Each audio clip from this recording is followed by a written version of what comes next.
دلاور اپنے آفس میں بیٹھا تھا جب سیکرٹری نے دروازے پر دستک دی۔ آ جاؤ، دلاور نے کہا۔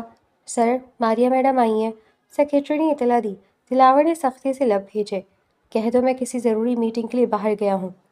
دلاور کے حکم پر سیکرٹری باہر نکل گیا، لیکن کچھ ہی دیر بعد دروازہ بغیر اجازت کے کھل گیا۔ دلاور نے نگاہ اٹھائی تو ماریا سامنے کھڑی تھی۔ جھوٹ کیوں بول رہے ہو دلاور؟ اب تمہیں مجھ سے ملنا بھی گوارا نہیں ہو رہا، اتنی بری لگنے لگی ہوں میں تمہیں، ماریا نے ناراضگی سے کہا اور چلتی ہوئی دلاور کے سامنے والی کرسی پر بیٹھ گئی۔ دلاور نے لب بھیجنے پر کوئی جواب نہ دیا۔ مجھے معلوم ہے تم اس وقت بہت تنہا فیل کر رہے ہوگے، تم آنٹی سے بہت محبت کرتے تھے اور وہ بھی تم سے بہت محبت کرتی تھیں، اب وہ چلی گئی تو تمہارے لیے بہت مشکل ہو رہی ہوگی۔ دلاور نے نگاہ اٹھا کر ماریا کو رنجیدہ نظروں سے دیکھا۔ تمہیں اس بات کا احساس ہے؟ یہ چپتا ہوا سوال تھا جسے ماریا نے بمشکل ہضم کیا۔ احساس ہے تبھی تو تمہارے سامنے بیٹھی ہوں نا دلاور، اس نے احساس مندی سے کہا۔ دلاور طنزیہ ہنسا۔ میری ماں کے انتقال کو 1 ہفتہ گزر چکا ہے، اب تو میں بہت سنبھل گیا ہوں، لیکن شروع کے دن واقعی جان لیوا تھے۔ اس وقت تم کہاں تھی؟ دلاور کے اس سوال پر ماریا کے لب سختی سے بھیج گئے۔ اب وہ کیا بتاتی کہ وہ ایک بہت ضروری بزنس میٹنگ کے سلسلے میں 4 دن کے لیے لندن گئی ہوئی تھی۔ دلاور اس کی خاموش پر طنزیہ ہنسا۔ یقیناً کسی بزنس میٹنگ کے لیے کسی دوسرے ملک یا شہر گئی ہوگی، ہے نا؟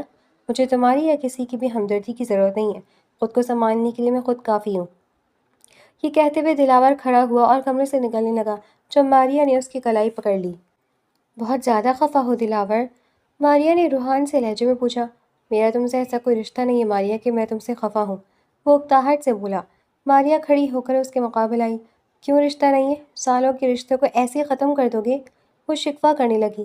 رشتہ میں نے نہیں تم نے ختم کیا ہے، اور اب میری شادی ہو چکی ہے ماریا، اس لیے کچھ بھی مت سوچنا۔ میں نے اپنی ماں سے وعدہ کیا ہے، میں مر جاؤں گا پر وعدہ وہ نہیں توڑوں گا، دلاور نے حتمی انداز میں کہا۔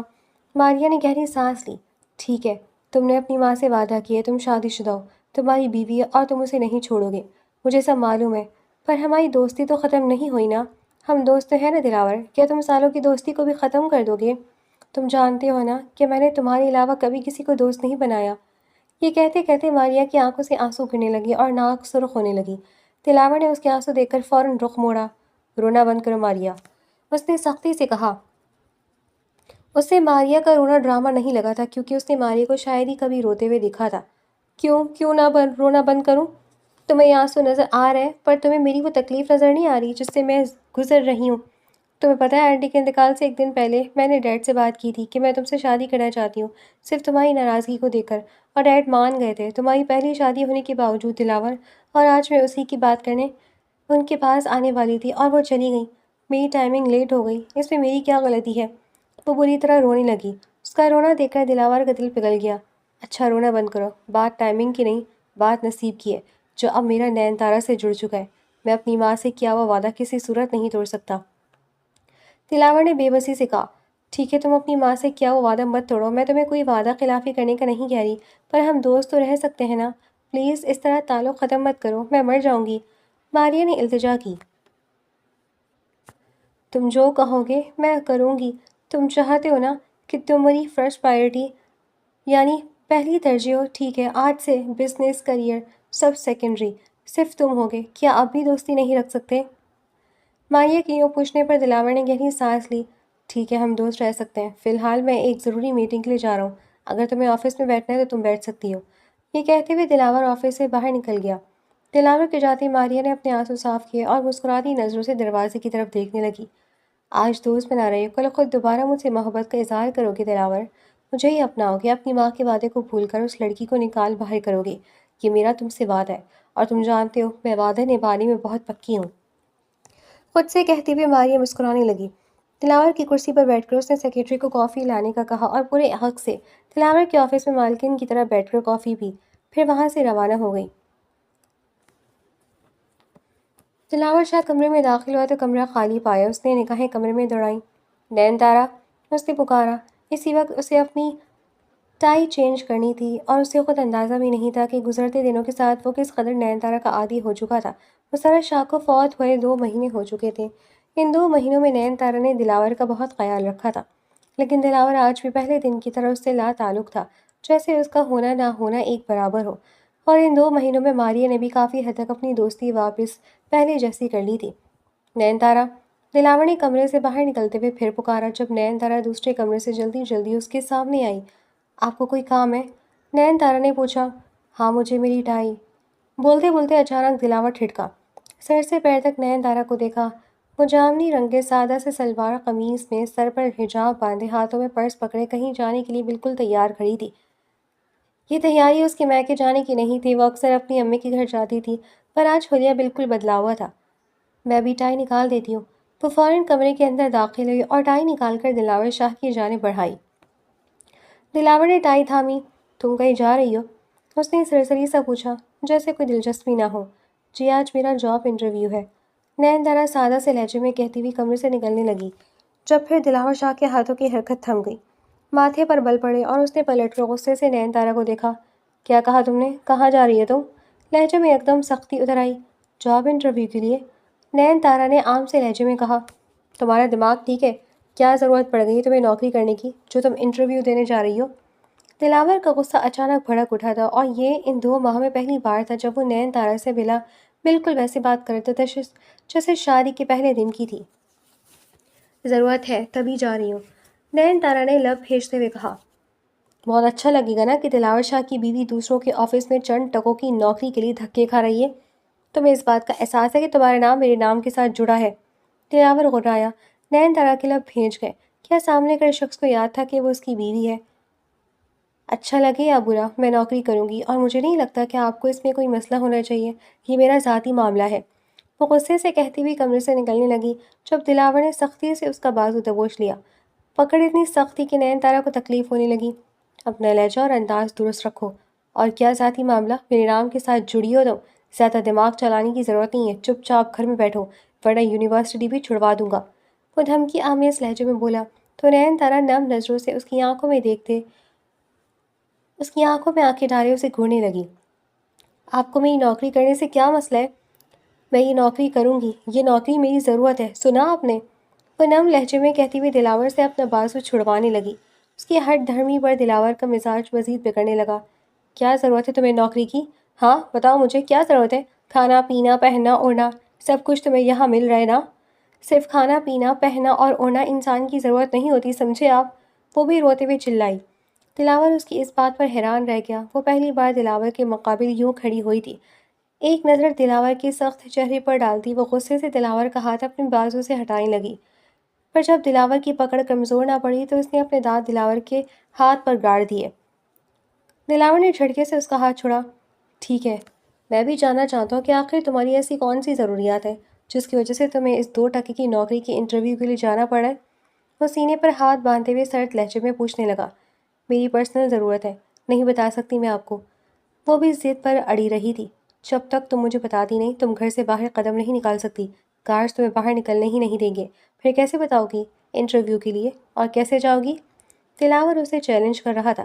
وہ دلاور کو زخمی نظروں سے گھورنے لگی، پھر گہری سانس لی۔ مجھے امی اور بھائی کا خرچہ دینا ہے، وہ گھٹی گھٹی آواز سے بولی تو دلاور کے ماتھے پر بل اچانک ڈھیلے پڑے۔ ٹھیک ہے، کتنے پیسے دینے بتاؤ؟ دلاور نے اپنا والیٹ نکالتے پوچھا۔ نین تارا کو اس کا یہ انداز سخت چبھا۔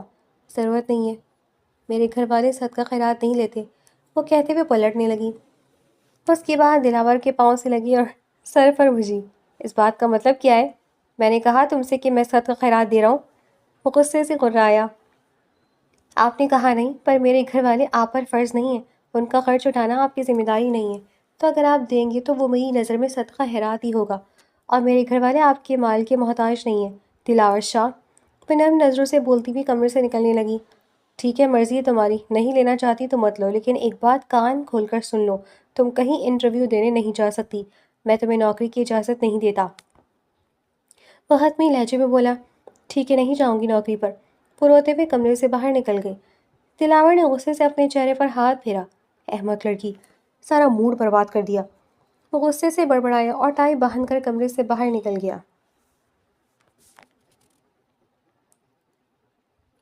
دلاور آفس پہنچا تو موڈ شدید خراب تھا۔ میٹنگ اٹینڈ کرنے کے دوران بھی وہ خاموش اور غصے میں رہا۔ تمام میٹنگ سے فارغ ہو کر وہ اپنے کمرے میں آئے تو چائے کا کپ ہاتھ میں تھامے گہری سانسیں لینے لگا۔ وہ مسلسل وہ مسلسل نین تارا کے بارے میں ہی سوچ رہا تھا۔ پھر اسے اچانک احساس ہوا کہ جب مسرت شاہ زندہ تھی تو نین تارا انہی کے پاس نوکری پر لگی تھی اور یقیناً مسرت شاہ ہی اسے پیسے دیتی تھی۔ پر مسرت شاہ کو فوت ہوئے 2 مہینے ہو چکے تھے اور ان 2 مہینوں میں اس نے نین تارا کی ضروریات پوچھنا تو دور، اسے 1 روپیہ بھی نہیں دیا تھا۔ اسے اپنے اوپر غصہ آیا، آخر یہ تو اس کا فرض تھا۔ پھر اسے نین تارا پر بھی غصہ آیا جب وہ بیوی بن کر اس کے کمرے میں رہ رہی تھی، اس کا کھا رہی تھی اور اس کا دیا ہوا پہن رہی تھی، تو پھر اسے انا لگانے کی کیا ضرورت تھی؟ وہ اس سے مانگ بھی تو سکتی تھی پیسے، وہ منع تو نہ کرتا۔ پھر نین تارا بھی اپنی انا کے مینار کو بلند کیے بیٹھی تھی اور اس بات نے دلاور شاہ کو شدید غصہ دلایا تھا۔ وہ بھی نین تارا کے ہی بارے میں سوچ رہا تھا جب کمرے کا دروازہ کھول کر ماریا اندر داخل ہوئی۔ ہیلو دلاور، اکیلے اکیلے چائے پی رہے ہو؟ ویسے سچ بتاؤ، اب چائے یا کافی پیتے ہوئے میری یاد آتی ہے؟ ماریا نے پاس آتے ہوئے ادا سے پوچھا اور سامنے والی کرسی پر بیٹھ گئی۔ ابھی تو میں یاد کر رہا تھا، تمہارے بارے میں ہی سوچ رہا تھا، دلاور نے مسکراتے ہوئے کہا اور انٹرکام اٹھا کر پیون کو کافی لانے کا کہا۔ اچھا واقعی، پر لگ تو نہیں رہا کہ تم مجھے یاد کرے تھے۔ ماریا نے منہ بنا کر اسے دیکھا۔ اوہ، تو تمہیں چہرہ پڑھنا بھی آتا ہے؟ تو پھر خود ہی بتا دو کہ میں کسے یاد کر رہا تھا۔ سر جھٹکتا ہوا وہ واپس اپنا کپ اٹھا گیا۔ تم اس وقت نین تارا کو سوچ رہے تھے؟ ماریا نے ہوا میں تیر جلایا۔ دلاور ایک لمحے کے لیے چونکا، پھر ہنسنے لگا۔ ہاں، اچھا تکا لگایا تم نے، وہ مذاقن لہجے میں بولا، پر ماریا کو اس کا یہ قبول کرنا زہر لگا۔ اچھا تو کیا سوچ رہے تھے تم اپنی نین تارا کے بارے میں؟ ماریا نے بظاہر مسکراتے ہوئے پوچھا۔ کچھ نہیں، بس ویسے ہی، تم سناؤ۔ دلاور نے بات بوڑھنا چاہی۔ میں کیا سناؤں، وہی پرانی باتیں، سب تو تم جانتے ہو، پر میں اب کچھ نیا چاہنا چاہتی ہوں، کوئی نیا ٹاپک ہونا چاہیے۔ So let's discuss your wife, اپنی وائف کے بارے میں بتاؤ، کیا کرتی ہے، کیسی ہے بائی نیچر؟ ماریا نے مسکراتے ہوئے پوچھنے لگی۔ دلاور نے گہری سانس لی۔ نین تارا نام ہے اس کا۔ ماریا زور سے ہنسی۔ اوہ کم آن دلاور، یہ تو مجھے بھی معلوم ہے کہ تمہاری بیوی کا نام نین تارا ہے۔ اس کے علاوہ تمہیں اپنی بیوی کے بارے میں کیا معلوم ہے؟ کون سی یونیورسٹی میں پڑھتی ہے، کیا کرتی ہے، اس کے گھر میں کون کون ہے، اسے کھانے میں کیا پسند ہے، اس کا پسندیدہ رنگ کیا ہے، یہ سب کچھ بتاؤ۔ ماریا کے یوں پوچھنے پر دلاور کی زبان کو جیسے تالا لگ گیا۔ وہ جو کچھ ماریا پوچھ رہی تھی وہ تو اسے معلوم ہی نہیں تھا واقعی میں۔ یہ دیکھ کر ماریا سرشاری سے مسکرائی۔ دلاور جو اس کے سامنے اپنے اور نین تارا کے جھوٹے رشتے کا بھرم رکھ رہا تھا، اسے آئینہ ماریا نے ایک ہی پل میں دکھا دیا تھا۔ اچھا چھوڑو، مجھے لگتا ہے تمہیں اپنی بیوی میں کوئی دلچسپی نہیں دلاور، نہ ہی تمہیں اس کے بارے میں کچھ معلوم ہے۔ سچ کہوں تو دلاور، میں اپنے آپ کو ایک طرف کر کے بھی دیکھوں نا تو وہ لڑکی کہیں سے بھی تمہارے کیپیبل نہیں لگتی مجھے۔ میں حیران ہوں کہ تمہاری امی کو اس میں ایسا کیا پسند آیا، نہ کوالیفیکیشن ہے، نہ کانفیڈنس ہے، اور نہ ہی وہ میچور لگتی ہے۔ ماریا نے خوف سے کہا۔ دلاور اپنے لب بھیج گیا۔ تمہیں نہیں لگتا دلاور کہ آنٹی نے تمہارے ساتھ زیادتی کی ہے؟ ماریا نے افسوس کا اظہار کرتے ہوئے کہا۔ کچھ لمحے سوچنے کے بعد دلاور نے نفی میں سر ہلایا۔ نہیں، نہیں لگتا۔ کیوں نہیں لگتا؟ ماریا نے تعجب سے پوچھا۔ کیونکہ مام چاہتی تھی کہ میری شادی ایسی لڑکی سے جو ہمارا اور اس گھر کا اس طریقے سے خیال رکھے جیسے مام رکھتی تھی۔ ان کو لگتا تھا کہ کوئی بزنس وومن مجھے ویسے نہیں سنبھال سکتی جیسے ایک گھریلو لڑکی سنبھال سکتی ہے۔ دلاور نے اپنی ماں کا پوائنٹ آف ویو بتایا۔ ماریا نے برا سا منہ بنایا۔ اوہ دلاور، تم کوئی چھوٹے بچے تھوڑی ہو کہ تمہیں سنبھالنے کے لیے اتنا فکر مند ہوا جائے۔ ماریا کی بات پر دلاور بس ہلکا سا مسکرا دیا۔ ہاں ایسا ہی ہے، پر کیا کروں، وہ میری ماں تھی نا، ان کو میری بہت فکر تھی۔ دلاور نے محبت سے کہا۔ اچھا تو پھر کرتی ہے تمہاری بیوی تمہارا خیال ویسے جیسے تمہاری ماں کرتی تھی؟ ماریا نے مسکراتے چھپتے ہوئے لہجے میں پوچھا۔ ہاں کرتی ہے، کپڑے سیٹ کرنا، میری ہر چیز پہلے سے کر کے رکھنا، میرے کھانے پینے کا خیال رکھنا، وہی سب کچھ کرتی ہے۔ دلاور نے سرسری سے کہا۔ تو پھر وہ بیوی تو نہ ہوئی؟ یہ سارے کام تو ملازمین کے ہوتے ہیں، ملازمین کرتے ہیں، ان سب کے لیے شادی کرنے کی کیا ضرورت تھی؟ ماریا طنزیہ بولی تو دلاور خاموشی سے ماریا کو دیکھنے لگا۔ خیر یہ بات بھی ٹھیک ہے کہ وہ اور کر بھی کہہ سکتی ہیں، مطلب نہ زیادہ پڑھی لکھی ہے اور ایجوکیشن بھی کوئی خاص جگہ سے نہیں لی گئی ہوگی اس کی ویلیو ہو، کوئی خاص جگہ سے نہیں لی ہوگی کہ اس کی ویلیو ہو، تو اس کے بعد بچتے ہیں گھر کے ملازمین والے کام۔ ماریا نے مذاق اڑانے والے انداز میں کہا۔ چینج دا ٹاپک ماریا پلیز۔ دلاور نے سنجیدگی سے کہا تو ماریا اس بات میں سر ہلا کر چہرہ دوسری جانب موڑتی ٹاپک بدل گئی، لیکن وہ نہیں جانتی تھی کہ اس کے آج کے سوالات نے دلاور کو بہت کچھ سوچنے پر مجبور کر دیا تھا۔ ماریا کے ساتھ لنچ کرنے کے بعد وہ 2 ضروری میٹنگز اٹینڈ کر کے شام 6 بجے گھر لوٹ رہا تھا۔ راستے میں کھڑکی سے باہر گزرتے مناظر کو دیکھتے ہوئے اس کے دماغ میں ایک ہی بات چل رہی تھی۔ 2 مہینے گزر گئے تھے ان کے نکاح کو، پر اسے یہ بھی نہیں معلوم تھا کہ نین تارا کو کھانے میں کیا پسند ہے۔ وہ کب کھانا کھاتی ہے، کس رنگ کے کپڑے اسے پسند ہیں، اسے تو کچھ بھی نہیں معلوم تھا۔ گاڑی گھر کے پورچ میں رکی تو دلاور باہر نکلا اور اپنے کمرے میں داخل ہوا، جہاں نین تارا فون کان سے لگائے کھڑکی سے باہر دیکھ رہی تھی۔ ہاں بس پلیز تم میرا ہی کام کر دو، میں تمہارا احسان مند رہوں گی، وہ فون پر اپنی دوست سے کہہ رہی تھی۔ دلاور کو دیکھتے ہی اس نے فون کاٹ دیا۔ خیریت، کس کے احسان لینے کی تیاری کر رہی ہو؟ دلاور نے تنزیہ پوچھا۔ نین تارا نے کوئی جواب نہ دیا جب دلاور آگے بڑھا اور ایک خاکی لفافہ اس کی جانب بڑھایا۔ یہ کیا ہے؟ نین تارا نے تعجب سے پوچھا۔ کھول کر دیکھ لو، دلاور نے سنجیدگی سے جواب دیا۔ نین تارا نے اس کے ہاتھ سے وہ خاکی لفافہ دھڑکتے دل کے ساتھ لیا، کہیں اس میں طلاق نامہ تو نہیں تھا، پر جب اس نے لفافہ کھولا تو اندر 5,000 کے کئی نوٹ دیکھ کر اسے لگا جیسے دلاور شاہ نے اس کے منہ پر اپنا جوتا مارا ہو۔ مجھے یہ پیسے نہیں چاہیے، اس نے سختی سے کہا۔ مجھ سے انا لگا کر کہاں جاؤ گی؟ کہیں نہیں جا سکتی، اس لیے رکھ لو، دلاور نے سنجیدگی سے کہا۔ مجھے نہیں چاہیے، اب آپ اس کے لیے میرے ساتھ زبردستی نہیں کر سکتے، وہ کہتے ہوئے بیڈ پر بیٹھ گئی۔ دلاور نے اسے گھورا، پھر وہی لفافہ ڈریسنگ روم میں نین طرح کی وارڈروب میں رکھ دیا۔ پیسے تمہاری الماری میں رکھ دیے، استعمال کر لینا ضرورت پڑے تو، یہ کہہ کر دلاور وہاں سے نکل گیا۔ نین تارا نے اپنے ہاتھ کی مٹھیاں بھیج لی۔ میرے گھر والوں کو آپ کی بھیک کی ضرورت نہیں دلاور، نہ ہی انشاءاللہ آگے کبھی پڑھے گی، یہ کہتے ہوئے اس نے وہ خاکی لفافہ نکالا اور دلاور کے کپڑوں کے نیچے رکھ دیا۔ وقت تیزی سے گزرنے لگا۔ اب دلاور کے ساتھ ساتھ نین تارا بھی کھچی کھچی اور اکھڑی اکھڑی رہنے لگی تھی۔ شاید اس طرح دلاور پر کوئی اثر پڑ جائے۔ اس نے پوری طرح اپنے آپ کو کتابوں میں غرق کر لیا تھا۔ آج بھی دلاور لیٹ واپس آیا۔ رات کے 11:15 ہو رہے تھے اور وہ یوں ہی بیڈ پر بیٹھ کر اپنے ارد گرد کتابیں پھیلائے کچھ لکھنے میں مصروف تھی۔ دلاور کو دیکھ کر اس نے فوراً اپنی کتابیں سمیٹی اور کمرے سے نکل کر جانے لگی۔ تم یہاں بیٹھ کر کام کر سکتی ہو، دلاور نے کہا اور اپنا کوٹ اتار کر کف لنکس کھولنے لگا۔ نہیں مجھے دیر لگے گی، آپ آرام کریں، یہ کہتے ہوئے وہ اپنی کتابیں اٹھا کر دوسرے کمرے میں چلی گئی۔ اس کا دوسرا ٹھکانہ مسرت شاہ کا کمرہ تھا، جسے اس نے اب تک آباد رکھا تھا۔ دلاور نے مزید اس بات پر توجہ نہ دی اور اپنے کپڑے تبدیل کرنے کے لیے وارڈروب کی جانب بڑھا۔ اس نے اپنے چند کپڑے ادھر ادھر کیے تو اسے اپنے کپڑوں کے نیچے 3 خاکی لفافے نظر آئے۔ 3 مہینوں سے وہ نین تارا کا خرچہ اس کی الماری میں رکھ رہا تھا۔ ہر ماہ اتنی رقم رکھ دیتا تھا جس سے نین تارا اور اس کے گھر والوں کا گزر بسر اچھے سے ہو جاتا، پر وہ 3 مہینوں کے لفافے اسے اپنے ہی کپڑوں کے نیچے سے ملے تھے۔ اس نے لفافے کھول کر دیکھے تو ماتھے پر بل پڑے۔ جتنے پیسے اس نے رکھے تھے اس میں اتنے ہی پیسے تھے، 1 روپیہ بھی ان میں سے نہیں نکالا گیا تھا۔ لب بھیج کر اس نے وہ لفافے واپس اسی جگہ پر رکھے اور ڈریسنگ روم سے باہر نکل آیا۔ بہت انا پرست لڑکی ہے یہ، نہیں لینا تو نہ لے، بھاڑ میں جائے، اس نے غصے سے سوچا۔ اسی لمحے اس کا فون بجنے لگا۔ دلاور نے فون اٹھایا تو ہونٹوں پر مسکراہٹ نمودار ہوئی۔ فون پر ماریا کی کال تھی۔ فون کان سے لگائے وہ ماریا سے باتیں کرنے لگا۔ اسی دوران فریش ہوا اور بستر پر لیٹ گیا۔ کمرے میں نین تارا نہیں تھی، پر اسے نین تارا کی کوئی کمی محسوس نہیں ہوئی۔ کافی دیر ماریا سے باتیں کرنے کے بعد اس نے مسکراتے ہوئے فون سائڈ ٹیبل پر رکھا اور اپنے پرانے وقت کو سوچنے لگا۔ سالوں پہلے دلاور اور ماریا ایسے ہی فون پر لمبی لمبی باتیں کرتے تھے، یوں لگتا تھا جیسے پرانے دن لوٹ آئے ہوں۔ ماریا بالکل بدل گئی تھی، اسے پہلے کی طرح وقت دے رہی تھی۔ وہ مسکرا کر چھت کو گھور رہا تھا جب اس کا ہاتھ برابر والی جگہ پر پڑا۔ جگہ خالی دیکھ کر اس نے نگاہ موڑ کر دیکھا۔ ایک تو یہ آفت بھی موم میرے گلے باندھ کر گئی ہیں، خود سے بڑبڑاتا وہ سر جھٹک کر وہ پڑل گیا۔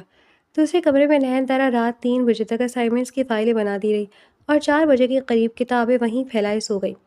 صبح 9 بجے آنکھ کھلی تو جلدی جلدی اسائنمنٹ سمیٹی اور یونیورسٹی کے لیے تیار ہونے لگی، لیکن یونیورسٹی جانے سے پہلے بھی وہ دلاور کے کپڑے نکالنا اور اس کا ناشتہ تیار کرنا بالکل نہیں بھولی تھی۔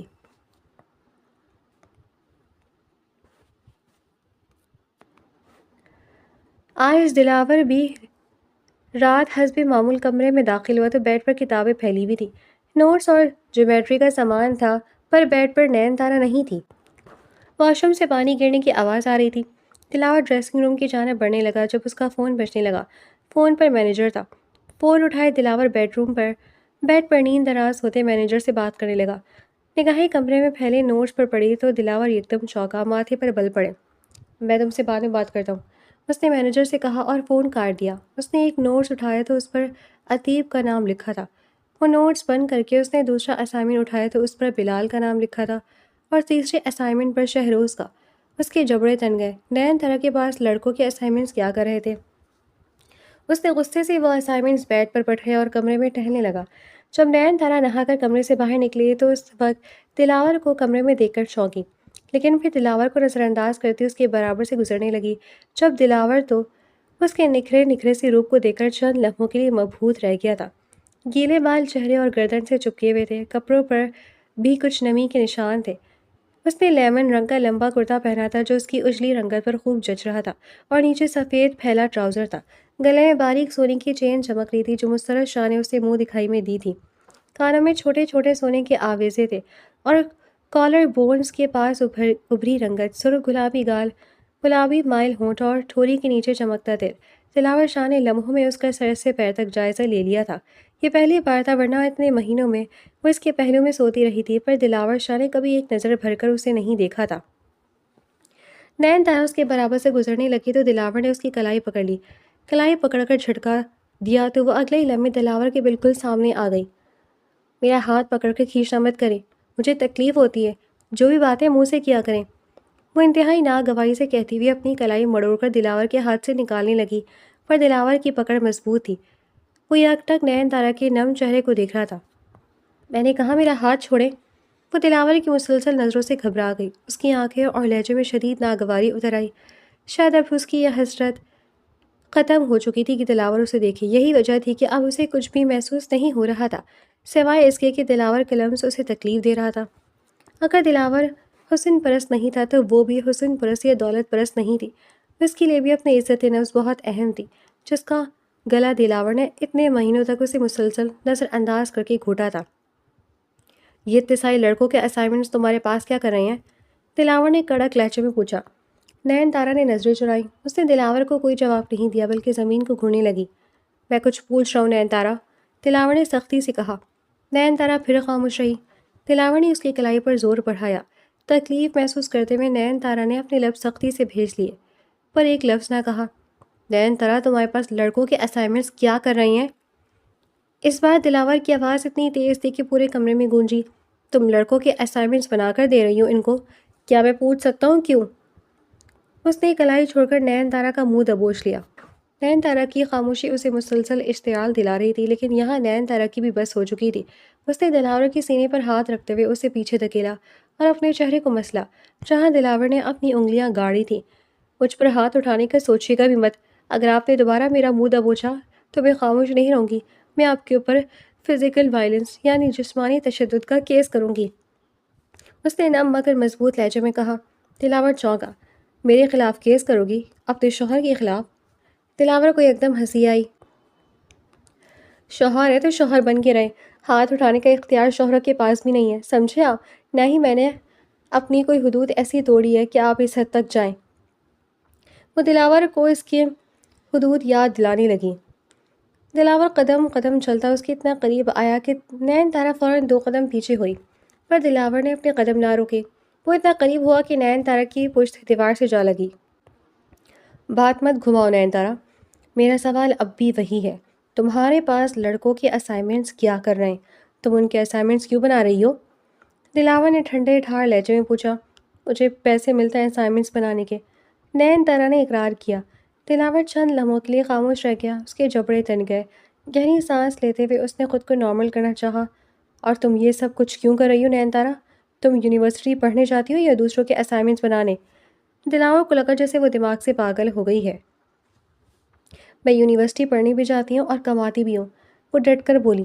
تمہیں کمانے کی کیا ضرورت ہے؟ پیسے رکھتا ہوں نا میں، اتنی انت تم میرے ساتھ لگا رہی ہو، میرے گھر میں رہ کر میرا ہی کھا کر کس چیز کی انا لگا رہی ہو؟ بہت ناک ہے تم میں، وہ غرایا۔ اس کے یوں احساس جتانے پر نین تارا سر سے پیر تک سلگ اٹھی۔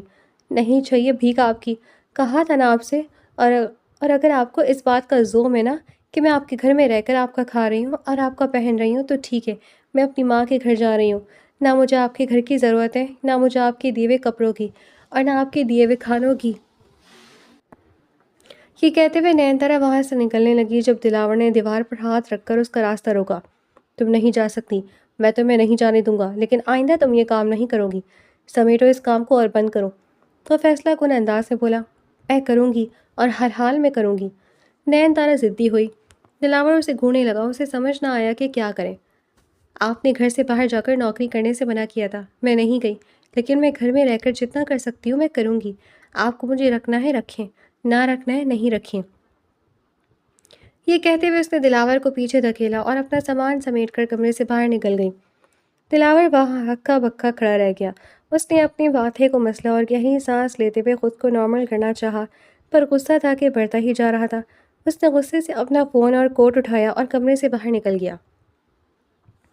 گاڑی میں بیٹھتے ہی وہ ماریا کے آفس کی جانب نکل پڑا۔ آفس کے باہر پہنچ کر اس نے ماریا کو کال کی۔ ماریا تو گویا اسی چیز کی منتظر تھی۔ وہ ماریا کے ساتھ ایک کیفے میں گیا۔ ماریا نے کافی آرڈر کی، لیکن دلاور کچھ کھویا کھویا سا تھا۔ جب ماریا نے اس کے ہاتھ پر اپنا ہاتھ رکھا تو دلاور نے چونک کر ماریا کو دیکھا۔ ماریا دلاور کو ہی دیکھ رہی تھی۔ دلاور ماریا کو دیکھتا رہ گیا۔ تھیکے نئے نقش، گندمی رنگت، اسٹریٹ بال اور ویل ڈریسڈ، چہرے پر پروفیشنل میک اپ۔ ہاں، وہ ہمیشہ کی طرح پروفیشنل ہی تھی۔ ماریا کو دیکھتے دیکھتے اس کی نگاہوں کے سامنے نین تارا کا چہرہ لہرانے لگا۔ سادہ کپڑے، صاف رنگت، نکھرا ہوا چہرہ۔ نین تارا کے بال اس کی کمر سے نیچے تک آتے تھے۔ وہ ہمیشہ سر پر حجاب یا دوپٹہ اوڑھ کر رکھتی تھی، لیکن آج نہانے کے بعد اس کا دوپٹہ اترا ہوا تھا۔ وہ بے انتہا خوبصورت تھی۔ اس کے چہرے میں عجیب سی کشش اور معصومیت تھی۔ دلاور اچانک وہی کشش اور معصومیت ماریا کے چہرے میں ڈھونڈنے لگا، پر ناکام رہا۔ اس نے فوراً اپنا ہاتھ ماریا کے ہاتھ کے نیچے سے کھینچ لیا۔ کیا ہوا دلاور؟ تم تو ایسے بہیو کر رہے ہو جیسے پہلی بار میں نے تمہارا ہاتھ پکڑا ہو۔ ماریا کو اس کا یوں ہاتھ چھڑانا بالکل پسند نہ آیا۔ پہلی بار نہیں پکڑا، پر اب حالات مختلف ہیں۔ میں ایک شادی شدہ مرد ہوں۔ دلاور کا یوں جتانا ماریا کو برا لگا۔ اس نے بمشکل خود کو کمپوز کیا اور اپنے غصے پر ضبط کیا۔ 4-5 مہینوں سے وہ دلاور پر محنت کری تھی، اپنے سارے کام چھوڑ کر دلاور کو اہمیت دے رہی تھی۔ اس کے باوجود دلاور روز اول کی طرح صرف دوستی ہی کی دہلیز پر کھڑا تھا۔ اسے اب شدید غصہ آنے لگا تھا۔ پر دلاور، مجھے ایسا لگتا ہے کہ تم شادی شدہ ہوتے ہوئے بھی شادی شدہ نہیں ہو، ماریا نے اطمینان سے کہا۔ کیا مطلب اس بات کا؟ دلاور نے پوچھا۔ مطلب یہ کہ تم اپنی شادی شدہ زندگی سے خوش نہیں ہو۔ ماریا زہر خند مسکرائی۔ تم اتنے یقین سے کیسے کہہ سکتی ہو؟ میں نے تم سے کبھی ایسا کچھ بھی ڈسکس نہیں کیا۔ دلاور نے نفی میں سر ہلایا۔ دلاور، تمہارا چہرہ سب بیان کرتا ہے۔ اچھا تو مجھے ایک بات بتاؤ، تم آج تک جب سے شادی ہوئی ہے کبھی اپنی بیوی کو لے کر کہیں کیفے، ڈنر یا لنچ پر گئے ہو؟ دلاور خاموش رہا۔ کہنے کو کچھ تھا ہی نہیں۔ یا تم اپنا فارغ وقت اپنی بیوی کے ساتھ گزارتے ہو؟ اس سے گھنٹوں باتیں کر سکتے ہو؟ ماریا کے سوال اسے شیشہ دکھا رہے تھے۔ وہ لب بھیج گیا۔ ماریا ہنسی۔ دلاور، تم اپنا فارغ وقت مجھ سے باتیں کرتے ہوئے گزارتے ہو۔ تمہیں کہیں باہر جانا ہوتا ہے تو تم میرے ساتھ جاتے ہو۔ جانتے ہو کیوں؟ کیونکہ تمہاری ذہنی ہم آہنگی میرے ساتھ ہے، نین تارا کے ساتھ نہیں۔ ہم دونوں ایک مزاج کے مالک ہیں، اور نین تارا کہیں سے بھی تمہارے ساتھ ایڈجسٹ نہیں ہو سکتی۔ تم نے اس کا ڈریسنگ سینس دیکھا ہے؟ مجھے یقین ہے کہ وہ 10 لوگوں کے سامنے کھڑے ہو کر بات تک نہیں کر سکتی۔ اس کے اندر اتنا کانفیڈنس بھی نہیں ہے۔ وہ کیا تمہارے ساتھ چل سکے گی؟ تم نے اپنی ماں کے ہوتے ہوئے جذباتیت میں فیصلے کیے، ٹھیک ہے، کر لیے، تمہاری ماں تھی اور ان کی محبت میں کیے، لیکن کیا ساری زندگی ان فیصلوں پر روتے ہوئے گزارو گے؟ تم اپنے غیر میچور تو نہیں ہو دلاور، ماریا نے کوف سے کہا۔ اس کی باتوں کو غور سے سنتے دلاور خاموش ہی رہا۔ ماریا کی باتیں غلط بھی تو نہیں تھی۔ آج پھر وہ رات دیر سے گھر لوٹا تھا۔ کمرے میں داخل ہوتے اس نے فون سائڈ ٹیبل پر رکھا اور فریش ہونے کے لیے چلا گیا۔ نین طرح بیٹھ کے گراؤنڈ سٹیک لگائے بیٹھی تھی جب دلاور کے فون پر ماریا کی کال آنے لگی۔ ماریا کا نام دیکھتی نین تارا کی آنکھیں بھیگنے لگیں۔ اس نے گہری سانس لیتے ہوئے خود پر ضبط کرنا چاہا، لیکن جب ضبط نہ ہوا تو وہ کمرے سے باہر نکل گئی۔ جب دلاور واش روم سے باہر آیا تو کمرہ خالی تھا۔ دلاور نے کوئی نوٹس نہیں لیا اور بیڈ پر بیٹھ گیا۔ ماریا کی مس کال دیکھتے ہوئے وہ کال بیک کرنے لگا تھا کہ اچانک ذہن میں ماریا کے وہ الفاظ گونجے۔ کیا کبھی تم نے اپنے فارغ وقت میں اپنی بیوی سے باتیں کی ہیں؟ اس نے ماریا کی کال سائلنٹ کی اور فون واپس سائڈ ٹیبل پر رکھ دیا۔ وہ گہری سوچ میں ڈوب گیا۔ وہ سوچنے لگا کہ اس کی زندگی کس طرف جا رہی تھی، نہ آگے بڑھ رہی تھی، بس ایک جگہ اٹک کر رہ گئی تھی۔ انہی سوچوں میں گم کب اس کی آنکھ لگ گئی اسے خود معلوم ہی نہ ہوا۔ نین تارا روتے ہوئے مسرہ شاہ کے کمرے میں آئی تھی۔ کمرہ اندر سے لاک کر کے بیڈ پر بیٹھ کر وہ بری طرح رونے لگی۔ اس نے مسرہ شاہ کا تکیہ سینے سے لگا لیا۔ مجھ سے نہیں برداشت ہو رہا۔ مجھے اپنی ذات کبھی اتنی کمتر محسوس نہیں ہوئی جتنی اب محسوس ہو رہی ہے۔ قریب ہوتے ہوئے بھی کبھی احساس کمتری نہیں ہوا تھا، پر اب لمحہ بہ لمحہ مجھے اس بات کا احساس ہوتا ہے کہ میں کسی قابل نہیں ہوں۔ آپ نے مجھے بہت غلط جگہ پھنسا دیا آنٹی۔ میں آپ کا وعدہ نہیں نبھا پاؤں گی۔ اگر آپ کا وعدہ نہ ٹوٹا تو میں ختم ہو جاؤں گی۔ میں اپنی ذات کو مزید توہین برداشت نہیں کر سکتی۔ آپ جانتی تھیں کہ وہ ماریہ سے محبت کرتے ہیں۔ نکاح کے بعد آپ صرف 2 دن زندہ رہیں، پر یہ جہنم میرے لیے مستقل لگتی گئی ہے۔ وہ ماریہ جیسی لڑکی ہی ڈیزرو کرتے ہیں۔ آپ نے ان سے وعدہ لیا تھا کہ وہ مجھے طلاق نہیں دیں گے، مجھے چھوڑیں گے نہیں۔ اس وعدے میں بندے ہیں وہ، اس لیے مجھے نہیں چھوڑ رہے۔ لیکن انہوں نے آپ سے کیا ہوا دوسرا وعدہ نہیں نبھایا۔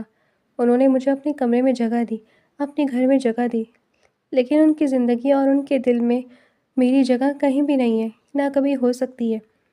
آپ نے ان کو طلاق نہ دینے کی قسم دے کر میرے ساتھ زیادتی کی ہے۔ وہ مجھے طلاق نہیں دیں گے، لیکن وہ ماریہ سے شادی کر کے اس گھر میں اسے لے آئیں گے، اور پھر میں صرف ایک ملازمہ بن کے رہ جاؤں گی۔ وہ اپنا چہرہ دونوں ہاتھوں میں چھپائے پھوٹ پھوٹ کر رونے لگی۔ اس کی سسکیاں بند گئیں اور تکیہ آنسوں سے بھیگنے لگا۔ یا اللہ، میں یہ ساری زندگی ایسے نہیں گزار سکتی۔ مجھے دلاور شاہ سے نجات دے دیں، مجھے اس قابل کر دے کہ میں اپنے گھر والوں کو سنبھال سکوں۔ مجھے کسی دلاور، کسی مرد کی ضرورت اپنی زندگی میں نہیں ہے۔ وہ کہتے ہوئے اپنے آپ کو کوسنے لگی، پر آنسو تھے کہ دریا کی طرح بہے جا رہے تھے اور ختم ہونے کا نام نہیں لے رہے تھے۔ وہ سسکیاں بھرتی رہی۔ خواہشات اور خواب تو اس کے بھی تھے۔ اس نے کبھی اتنے بڑے گھر یا اتنے امیر شوہر کے خواب نہیں دیکھے تھے، پر ایک محبت کرنے والے شوہر کا خواب ضرور دیکھا تھا، جو اسے چاہے گا، اسے سراہے گا۔ وہ بے انتہا خوبصورت تھی۔ کالج لائف میں بھی کئی لڑکوں نے اسے دوستی کی پیشکش کی تھی، لیکن اسے کبھی قدم آگے نہیں بڑھایا تھا۔ اپنے حسن اور اپنی حیا کو اپنے شوہر کے لیے سنبھال کر رکھا تھا، لیکن اس کا شوہر تو اسے ایک نظر دیکھنا بھی گوارا نہیں کرتا تھا۔ وہ بچپن میں اپنی ماں سے سنتی تھی کہ عورت کی بے شک شکل نہ ہو، پر نصیب اچھا ہونا چاہیے۔ اسے آج اس بات کا اصل مطلب سمجھ آیا تھا۔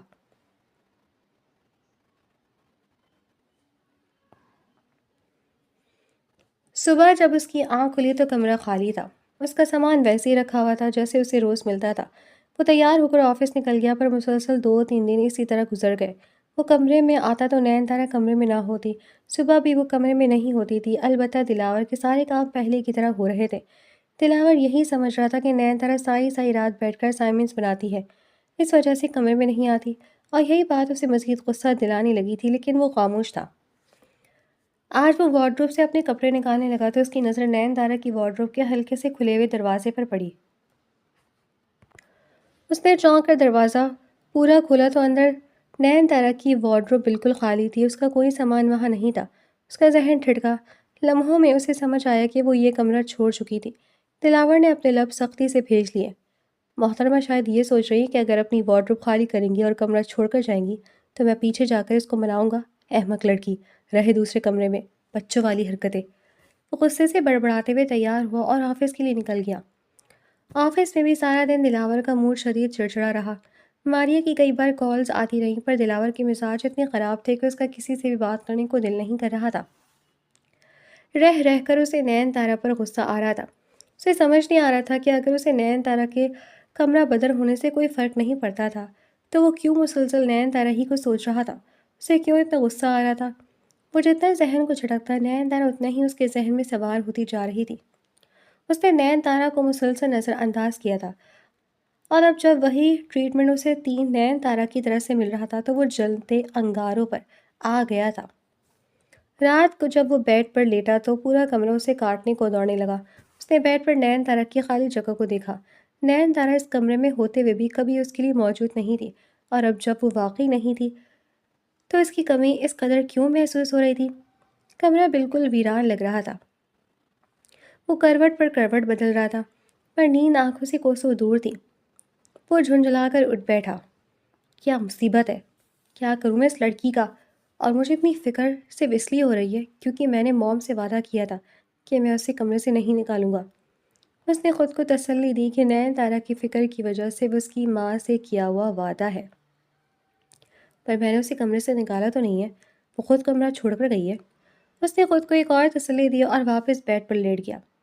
ایک بار پھر کروٹیں بدلنے کا سلسلہ شروع ہوا۔ اس نے آنکھیں بند کر کے سونے کی ہر ممکن کوشش کی۔ اسی کوشش میں رات کے 2 بج گئے، پر دلاور سونے میں بالکل ناکام رہا۔ تکیے کو غصے سے اٹھا کر اس نے زمین پر پھینکا، پیکٹ سے سگریٹ نکال کر سلگائی اور گہرے گہرے کش لینے لگا۔ اس لڑکی کا دماغ درست کرنا پڑے گا، ورنہ یہ تو میرے سر پر ناچے گی، ایک کے بعد ایک اپنی منمانی کرتی جا رہی ہے۔ کیا کروں میں اس لڑکی کا؟ سگریٹ ایش ٹرے میں مسلتے اس نے فوراً دوسری سگریٹ سلگا لی۔ ابھی جا کر بات کرتا ہوں، آخر یہ لڑکی چاہتی کیا ہے؟ کیوں میری سر درد کی وجہ بن رہی ہے؟ وہ ایک ہی جھٹکے میں ایش ٹرے میں سگریٹ مسلتے ہوئے کمرے سے باہر نکلا اور تیز قدموں سے مسترد شاہ کے کمرے کی طرف بڑھا۔ کمرے کا دروازہ ہلکا سا کھلا ہوا تھا۔ وہ اندر داخل ہونے ہی لگا تھا کہ اس کے قدم یکدم تھڑک گئے۔ وہ کسی سے فون پر بات کر رہی تھی اور مسکرا رہی تھی۔ دلاور کے ماتھے پر تیوریاں چڑھ گئیں۔ نہیں، میری زندگی میں آپ کے علاوہ اور کوئی ہے ہی نہیں جو مجھ سے محبت کرے۔ اگر آپ کی محبت نہ ہوتی نا تو میں مر چکی ہوتی، کیونکہ مجھے تو اپنی ذات بہت کم حیثیت اور خراب لگنے لگی ہے۔ ایسا لگتا ہے جیسے میں کوئی انسان ہوں ہی نہیں۔ یہ کہتے ہوئے اس کا لہجہ نم ہو گیا تھا، جبکہ یہ سن کر دلاور کی آنکھیں غصے سے سرخ پڑنے لگی تھیں۔ میں کل آپ سے ملنے آؤں گی، مجھے ویسے بھی آپ کی بہت یاد آ رہی ہے، وہ لائٹ سے مسکراتے ہوئے بولی۔ یہاں دلاور شاہ کی بس ہو گئی تھی۔ اس نے ایک ہی جھٹکے سے کمرے کا دروازہ کھولا۔ یہاں دلاور شاہ کی بس ہو گئی تھی۔ اس نے ایک ہی جھٹکے سے کمرے کا دروازہ پورا کا پورا کھول دیا۔ نین تارا نے چونک کر پلٹ کر دیکھا۔ رات کے 2:30 بجے دلاور اس کے کمرے کے دروازے پر کھڑا غصے سے اسے ہی گھور رہا تھا۔ میں آپ سے بعد میں بات کرتی ہوں۔ نین تارا کی آواز کانپی۔ اس نے فوراً فون کاٹ دیا۔ آپ کو کچھ چاہیے؟ اس نے دلاور سے عام سے لہجے میں پوچھا۔ اس کا اتنا عام سا لہجہ دیکھ کر دلاور نے غصے سے مٹھیاں بھیج لی۔ وہ آگے بڑھا۔ فون میرے ہاتھ میں دو، اس نے کڑکدار آواز میں کہا تھا۔